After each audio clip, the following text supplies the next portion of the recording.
Guardate la potenza della tromba d'aria che ha sradicato completamente gli alberi. Bibione Pineda si risveglia devastata dalla violenta tromba d'aria e dalla bomba d'acqua che ha colpito il litorale veneto intorno alle 19:15 di lunedì.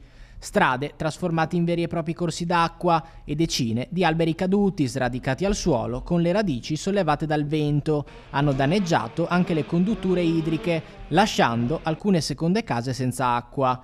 Ad avere la peggio la passeggiata dei pini e le intersezioni limitrofe, dove si contano alberi abbattuti, tetti scoperchiati con coperture polistirolo divelti e grondaie volate via. Sono venuto giù col cuore in gola perché ho detto chissà cosa è successo, perché invece il vento fortunatamente era favorevole.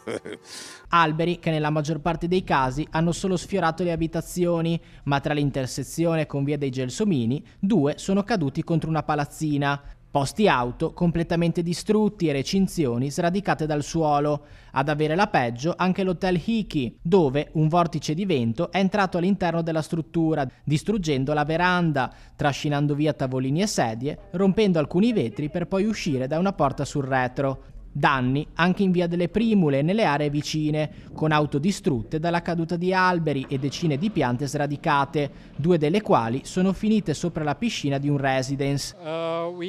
Dovremmo spostarci in un'altra casa per vivere le nostre vacanze, quindi speriamo di avere fortuna per il resto delle nostre vacanze.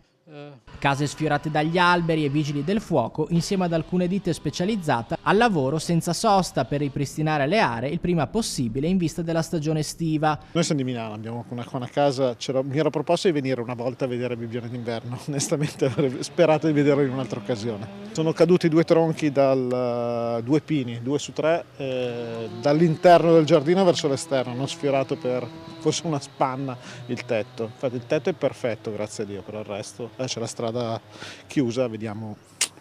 Una serata davvero terribile che rimarrà a lungo impressa, ma che fortunatamente non ha registrato feriti.